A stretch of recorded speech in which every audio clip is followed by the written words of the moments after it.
Hello dear students, welcome you all to the next lecture of the JCE Connect series of online lectures. We are into module 3 and today we are going to study classification of beams.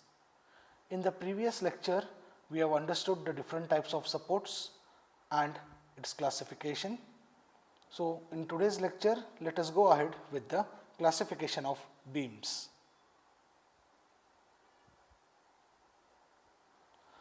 So before starting with today's lecture, let us once again recall with respect to the types of supports, the number of reactions each support offers. If we have a simple support, then we have a vertical reaction and there is no horizontal reaction, there is no rotational restriction. Similarly, if we have a roller support, we have only a vertical reaction and horizontal translation as well as rotation is permitted. So again I am recalling, when the things are permitted there will be no reaction. If the motion or the movement is restricted, then there will be a reaction. Then when we have a hinge support, we have a vertical reaction as well as a horizontal reaction, whereas in a hinge only rotation is permitted. Then when we have a fixed support, all the three actions are restricted, hence we have a reaction which is vertical, a horizontal as well as a rotational. So with this background, let us start with the classification of beams.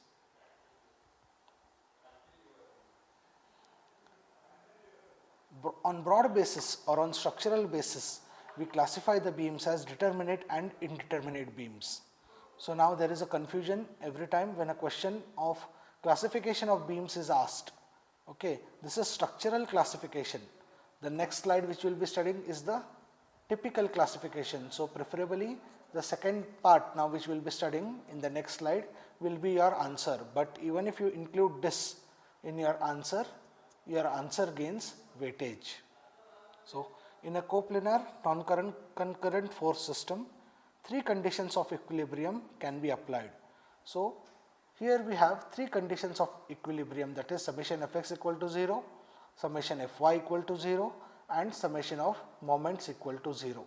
That is summation of all the forces in vertical direction is 0, summation of all the forces in horizontal direction is 0 and summation of all the moments is 0. This keeps the system in equilibrium. So with respect to these three conditions, we define the beams as either determinate structure or indeterminate structure. It goes like this: if the number of reactions are less than or equal to the number of equilibrium equations available for a particular case of loading and beam, then the beam is termed as a determinate beam. Whereas if the number of reactions are greater than the number of equilibrium equations available for a particular case of loading and beam, then the beam is termed as indeterminate beam. So we have to do this classification based on the number of equilibrium conditions available, compare them with the number of reactions which your beam will yield. So if it is less or equal, it is a determinate beam. If the reaction developed are more than the number of equilibrium equations available, then it is an indeterminate beam. So for your syllabus in this semester, you have the study of only determinate beams. Further, for civil and mechanical engineers in their third semester, they will be dealing with the further things. For civil engineering students, this topic becomes very important, as the basics of this topic are carried in third semester, fourth semester as well as fifth semester. So this is how we broadly classify the beam on structural basis, where there is a comparison between the equations of equilibrium and the number of reactions developed. So moving on to the next, here we have the types of beams or the classification of beams. Now in this, these are the following types of beams. First is a simply supported beam, second one continuous beam, third is a cantilever beam, fourth is a prop cantilever beam, fifth is an overhanging beam. So these beams are classified basically on the types of supports on which they are resting. Okay. So the important point is, first we should understand the supports, then comes the types or classification of beams. So now we will be studying in detail about these 5 types of beams which we have classified. So first one is the simply supported beam. It is a beam which consists of simple supports. Such a beam can resist forces normal to the axis of the beam. So now these are the types of simply supported beams. Okay. So already defined earlier, a roller support and a hinge support is included in a simple support only, whereas your regular simple support will be there, but generally for structural purposes the proper simple support is very rarely used, because we cannot just rest a beam, okay, on a support. We need some attachments to be done, so we use generally roller supports and hinge supports for the simply supported beams. So these are the 3 general types where you will have a simply supported beams. One is with both the rollers, other is with both the hinge, and one is with one roller at one end and hinge at the other. So now let us understand that simply supported beam falls in which category, whether it falls in determinate or indeterminate. Now the first table which I had put up, where the reactions, number of reactions are shown with respect to each type of typical support, comes into picture.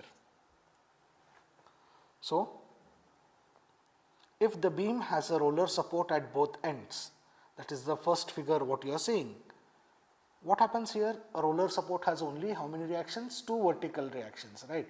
Each roller support will have 1 vertical reaction, because roller offers no resistance in horizontal motion as well as rotational motion. So reactions are only 1. So how many roller supports we have? We have 2 roller supports. So number of reactions in case of the first beam, that is this beam, okay, we have 2 roller supports. So we will have 2 reactions in this beam. So number of reactions is 2, 1 reaction at each roller support, and we will have how many equations? Generally we have 3 equations.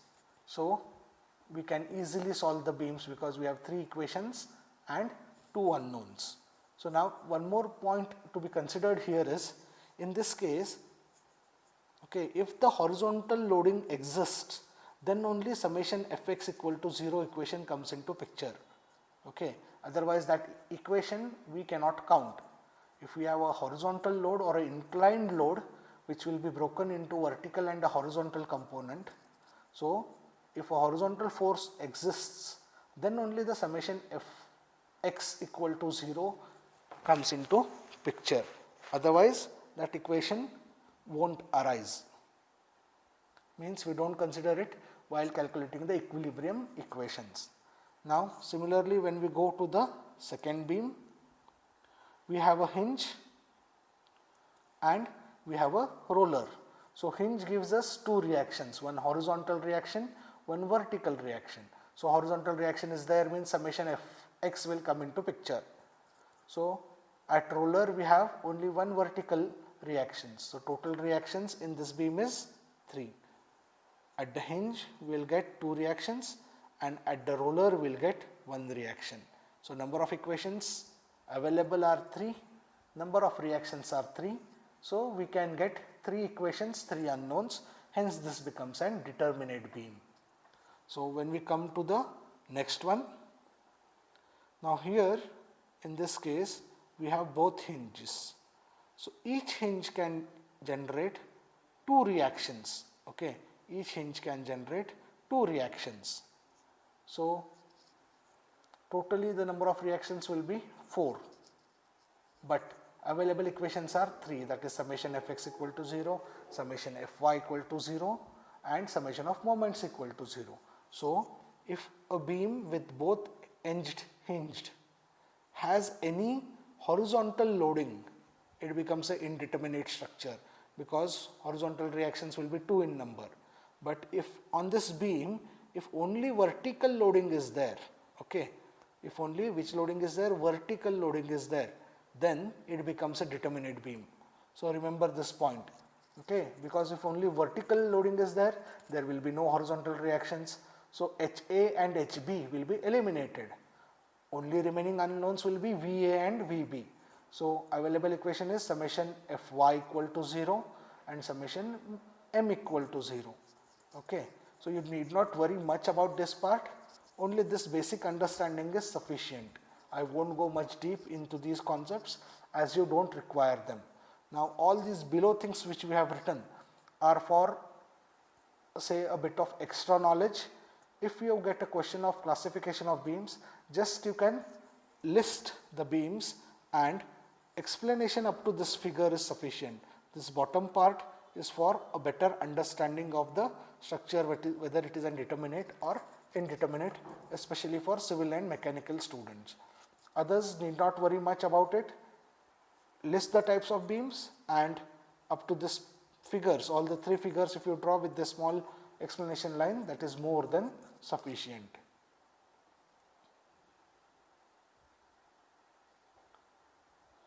Continuous beam. It is a beam which consists of 3 or more supports. Okay, 3 or more supports means 1, 2, 3 supports means minimum 2 spans.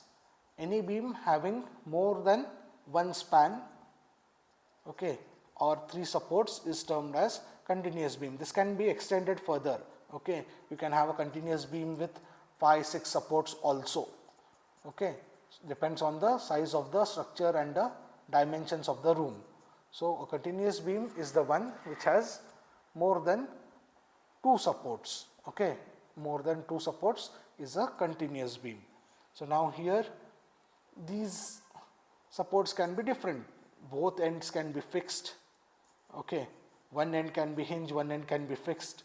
One end can be fixed, other last end can be roller. Depends on the conditions and properties. But definition wise, what is the continuous beams? Which has more than 2 supports is an continuous beams. Okay.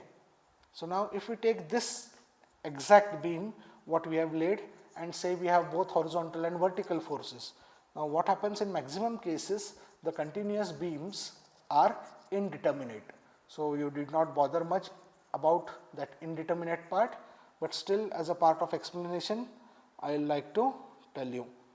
So at the hinge we will have how many reactions? 2 reactions at this hinge, 2 more at this, total is 4, 1 reaction at the roller, 5. So number of reactions are 5, but we have only 3 equations of equilibrium available. Hence a continuous beam in maximum cases is an indeterminate beam only. Okay. So moving ahead to the next type of beam, we have a cantilever beam. So in structural engineering, which is a part of civil engineering, design of the cantilever is the most important thing because it is susceptible to failure. So what is a cantilever beam? It is a beam which has one end fixed and other end is free. Okay, one end is fixed and other end is free. The other end won't have any support. So remember, there will be no reaction here. Many times we observe in the correction that many people find a reaction at B point also. When there is no support, there cannot be any reaction. Don't do that stupidity, you will get a big 0. So a fixed beam is cantilever beam is the one which has one end fixed and other end is free. So this example you can see in the swimming pool diving board.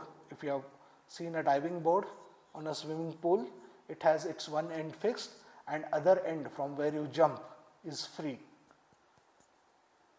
So the most important thing here is the one end is always fixed and other end is free. It is what is a cantilever beam. So at this fixed section, how many reactions we will have? Yes, we will have 3 reactions because fixed support is that type of support which does not permit translation as well as rotation.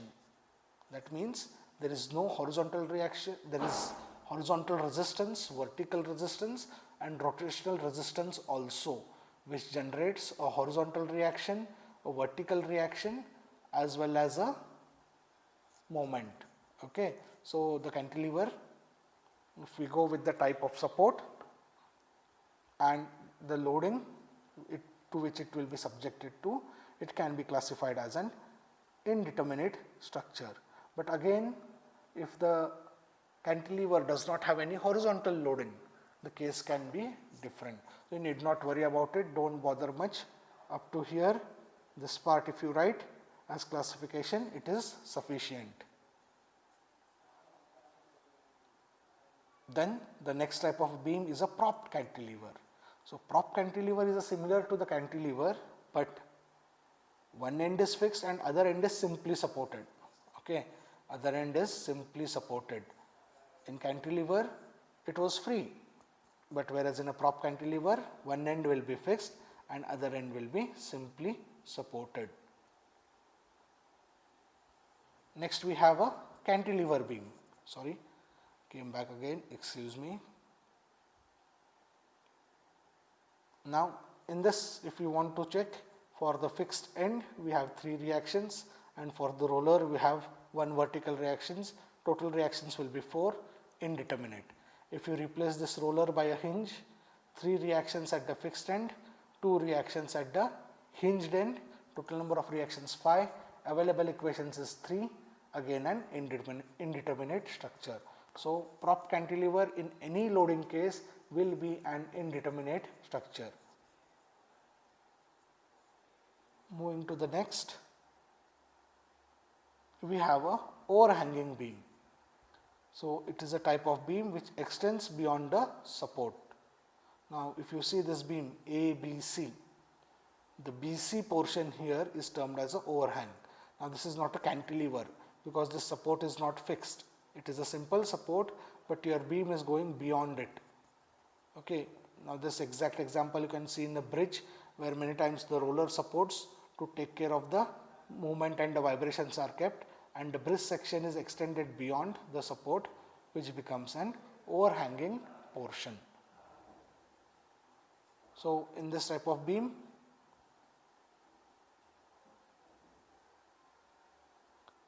it also falls in maximum cases under determinate category, but if this end is fixed and this end is simply supported and beyond the simple support if you have a prop, it comes under indeterminate. So, again I am highlighting, concentrate on this top part. This part as of now you need not bother much. So, beyond this, if you go in civil engineering, we have fixed beams where both the supports can be fixed, which can generate 6 number of reactions. So, this was a lecture where we tried to explain you all the classification of beams. First one is the classification and support, which we studied in the previous lecture. Now, we came across classification of beams. Next will be classification of loads, and in all the papers out of these 3, one question is asked, that is either classification of supports, classification of beams, or types of loads or classification of loads, which we will be studying in the next class. Hope you are making your notes as we are going ahead with the video lectures. If a day comes when the college starts, surely it will come. The notes written based on these lectures will be the assignment submission, okay, which will carry bulk of marks. You all know, as per your scheme, you have good number of marks for assignments. If the college starts, okay, whenever the college starts and if submissions are taken, then these assignments only will be the thing on which your assignment marks will come. IS you are writing, that is secondary, but assignment marks I am not giving you just free of cost. These videos which we are putting up, from this you got to make the notes. Any extra thing you require, you are always welcome to get back to me. Hopefully you are keeping up the track with the videos. Don't get disheartened, disappointed, or get bored and stop watching the videos. We are doing our job. You also as a student try to do your job, because when normalcy gets back, it will be better for you all to move ahead, and with the conditions we are but sure that exams will happen. So pull up your socks and study the things, later it will be a burden. Hopefully today's lecture is clear. See you all in the next lecture with the types of loads. Thank you.